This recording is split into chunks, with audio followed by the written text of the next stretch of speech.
Hello, I'm Hannah, and this is Hannah's Books. It's been a while, and I managed to miss almost all of October, my very favorite month here on BookTube.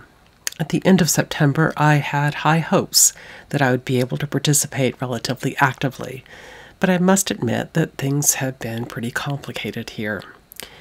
In the early part of the month, my spouse David, who has terminal brain cancer, experienced a serious decline that was much faster than any of us expected. As it turned out, the intensity of the changes were partly a result of brain swelling, a condition that can be treated with steroids and other medications.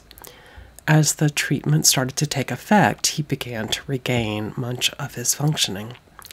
I won't go into much detail here, but for a variety of reasons, my ability to not just film videos, but even to get much reading done during October was fairly limited. As things have stabilized, at least in some ways, I'm finding myself with a few minutes to film today. I wanted to let you know how much I have enjoyed BookTube in the moments I find myself with a few moments to watch. Often, I watch a video or two in the evening right before I turn out the lights. Sometimes I listen to something as I work in the kitchen. And usually I wind up watching whatever is at the top of my subscription feed. Although I know November is all but here already, I still hope to catch up on at least a few more of the Victober videos that y'all have put out at some point.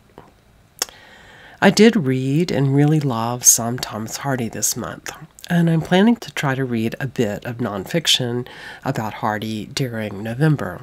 More details on all that if it actually pans out. I've made a decision not to put out a nonfiction November TBR just in case I find myself needing to disappear suddenly again. But I did want to mention that not only did I read some Hardy, but I convinced my husband to pick up a Hardy novel too.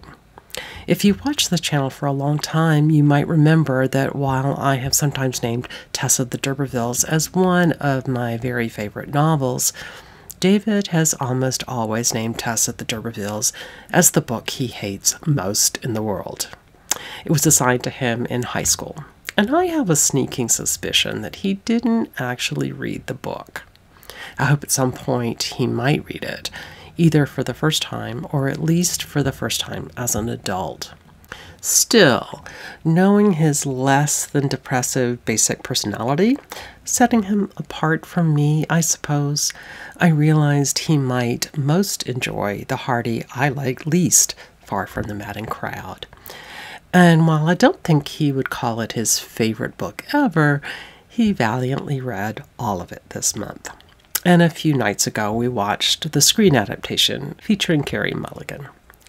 We enjoyed the beautiful actors and scenery, and we kind of chuckled at how fast all of the major plot points went by. As for our non-bookish adventures, we've been enjoying the height of autumn here. Our son came down to spend a couple of weeks with us, and he helped us hang some cafe lights around the patio in the backyard and lit a roaring fire in the fire pit a few times for us to enjoy. When David was at his strongest, when the medications had kicked in, we went for a walk at Brookside Gardens, a local park, and enjoyed the amazing colors of the falling leaves.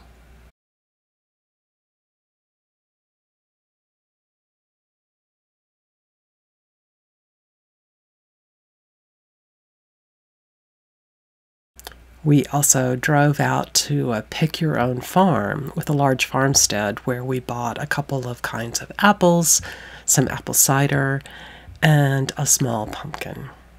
While we were there, David snapped a picture of me when he caught me convening with my people.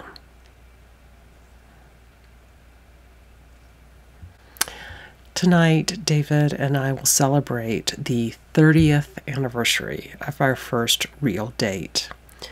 Although we had had a few earlier outings that we now look back on as the start of a blossoming relationship, the first time we each knew in advance that we were both thinking about each other as a romantic possibility was when we went together to a friend's Halloween party. And ever since that party, we've celebrated Halloween with pizza and champagne while we passed out Halloween goodies to local trick-or-treaters. This year, as it has been a few other times, the champagne will be replaced by a bottle of non-alcoholic sparkling cider. As usual, I will be in my witch's costume. Well, I hope to see you again very soon. I have a tag video all planned out, and we'll try to film it maybe even tomorrow. And I picked out the perfect book for one of the nonfiction November prompts, which I'll try to chat about with you perhaps at the end of the week. BookTube is the source of a lot of pleasure for me, watching and making videos, but especially getting to know all of you. And I hope you'll understand if I need to step away again. I'll pop in when I can. Thank you for your patience, and thank you for being here today. See you soon.